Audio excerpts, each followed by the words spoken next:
خوش آمدید، میرا نام ہے جنید اسلم اور آپ دیکھ رہے ہیں اسٹوڈیو رائل کیفے۔ اللہ تعالیٰ نے حضرت آدم علیہ السلام پر شمشاد کی لکڑی سے بنا ہوا ایک تابوت نازل فرمایا۔ یہ ایک انتہائی خوبصورت تابوت تھا جو بہت بابرکت اور رحمتوں والا تھا۔ اس تابوت کو حضرت آدم نے ہمیشہ اپنے پاس سنبھال کر رکھا اور یہ اسی طرح وراثتاً آگے آپ علیہ السلام کی اولاد کو ملتا گیا، اور پھر ایسے ہی یہ بنی اسرائیل تک آن پہنچا۔ وہ اسے بہت مقدس جانتے تھے۔ وہ باقاعدہ اس مبارک صندوق کے وسیلے سے اللہ سے دعائیں مانگتے تھے جو فوراً پوری ہو جایا کرتی تھیں۔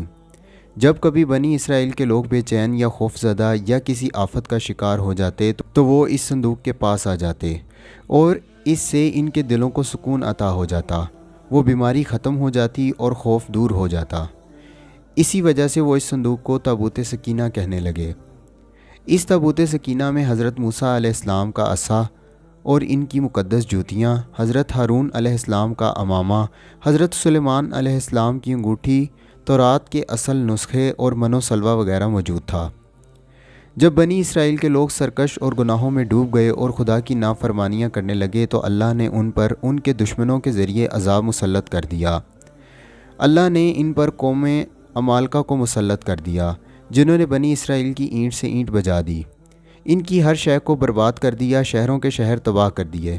وہ تابوت سکینہ کو اٹھا کر اپنے ساتھ لے گئے اور اسے اپنے کوڑا کرکٹ اور گندگی والی جگہ پر پھینک دیا۔ اس کا نتیجہ یہ نکلا کہ قوم عمالقہ میں کئی قسم کی بیماریاں پھوٹ پڑیں اور دیکھتے ہی دیکھتے ان کے کئی شہر ویران ہو گئے۔ وہاں کے لوگ یہ سمجھ گئے کہ ان پر یہ عذاب اس صندوق کی بے حرمتی کی وجہ سے آیا ہے، تو چنانچہ انہوں نے اس صندوق کو صاف کر کے ایک بیل گاڑی پر لاد کر بنی اسرائیل کی طرف روانہ کر دیا۔ یہ دور اللہ کے نبی حضرت شموئیل کا دور تھا۔ بنی اسرائیل کے لوگ بہت پستی کا شکار تھے، تو حضرت شموئیل نے اللہ سے بنی اسرائیل کے لیے ایک بہتر بادشاہ کی دعا کی اور حکم خداوندی کے مطابق آپ علیہ السلام نے طالوت کو بادشاہ مقرر کر دیا۔ لیکن بنی اسرائیل نے طالوت کو بادشاہ ماننے سے انکار کر دیا اور حضرت شموئیل سے کہا کہ اگر اسے خدا کی طرف سے چنا گیا ہے تو وہ کھویا ہوا تابوت سکینہ لے آئے تو ہم اسے یعنی طالوت کو بادشاہ مان لیں گے۔ لہٰذا حضرت شموئیل علیہ السلام نے پھر اللہ پاک سے دعا فرمائی اور فرشتے تابوت سکینہ کو طالوت کے دربار کے دروازے پر چھوڑ گئے۔ اس طرح آپ علیہ السلام کی یہ دعا بھی قبول ہوئی۔ بنی اسرائیل نے طالوت کو اپنا بادشاہ قبول کر لیا اور تابوت سکینہ بھی اب ان کے پاس پہنچ چکا تھا۔ اس دور میں حضرت داؤد علیہ السلام نے طالوت کے سب سے بڑے دشمن جالوت کو ہرا کر جہنم واصل کر دیا۔ طالوت نے حضرت داؤد کی عقل مندی اور بہادری سے متاثر ہو کر اپنی بیٹی کی شادی حضرت داؤد سے کر دی، اور اس طرح حضرت داؤد علیہ السلام طالوت کے بعد بادشاہ بن گئے۔ پھر حضرت شموئیل کی وفات کے بعد اللہ تعالیٰ نے آپ علیہ السلام کو نبوت کے منصب پر بھی فائز فرما دیا۔ حضرت داؤد علیہ السلام نے تابوت سکینہ کے لیے ایک عالی شان محل بنوانا شروع کر دیا، جس کے بارے میں آپ کو پہلے ہی آگاہ کر دیا گیا تھا کہ یہ محل آپ کی زندگی میں پورا نہیں ہوگا، بلکہ آپ علیہ السلام کے بیٹے اور اللہ کے جلیل القدر نبی حضرت سلیمان علیہ السلام اس محل کی تعمیر کو مکمل کریں گے۔ اور یوں جو پہلا ہیکل، مندر یا مہر جو تابوت سکینہ کے لیے تیار کیا گیا، اسے ہیکل سلیمانی یا کنگ سولومن ٹیمپل یا فرسٹ ٹیمپل بھی کہا جاتا ہے۔ حضرت سلیمان کی وفات کے بعد ایک بار پھر بنی اسرائیل کے لوگ گناہوں اور عیش و عشرت میں پڑ گئے اور سرکشی اور گمراہی کے راستوں پر چل نکلے، تو اللہ نے ایک بار پھر ان پر اپنا قہر برپا کیا۔ 587 قبل مسیح میں بابل کے بادشاہ بخت نصر نے سلطنت اسرائیل کی اینٹ سے اینٹ بجا دی۔ اس نے یروشلم پر ایسا حملہ کیا کہ ہیکل سلیمانی کی ایک دیوار بھی اپنی جگہ پر قائم نہ رہ سکی۔ بخت نصر قوم اسرائیل پر عذاب بن کر مسلط ہوا اور ہر چیز کو تباہ و برباد کر دیا۔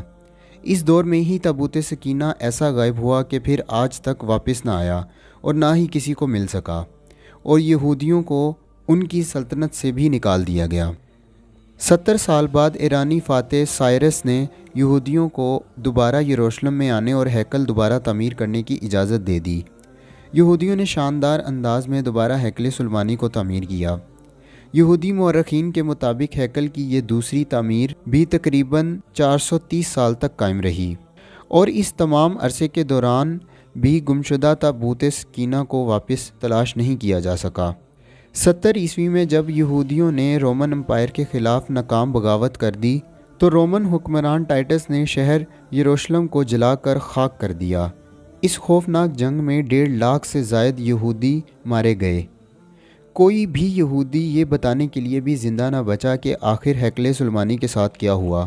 کچھ یہودی یہ دعویٰ کرتے ہیں کہ تابوت سکینہ جو کہ پہلے ہیکل کی تباہی کے وقت کہیں کھو گیا تھا اور جو آج تک مل نہیں پایا، وہ اردن کے جبل نیبو کے غاروں میں کہیں گم ہے، اور کچھ ایتھوپیا کے ایک گرجا گھر کا دعویٰ کرتے ہیں کہ یہ وہاں پر موجود ہے، اور اسی طرح کے دعوے وقت کے ساتھ ساتھ آتے رہتے ہیں۔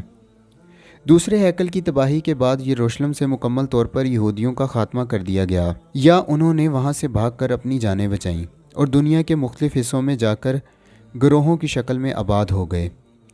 یہ تھی داستان تابوت سکینہ اور ہیکل سلیمانی کی تعمیر اور تباہی کی۔ مجھے امید ہے کہ آپ کو آج کی یہ ویڈیو پسند آئی ہوگی۔ مزید ایسی ویڈیوز دیکھنے کے لیے یہ چینل سبسکرائب کر لیں۔ اگلی ویڈیو تک اللہ حافظ۔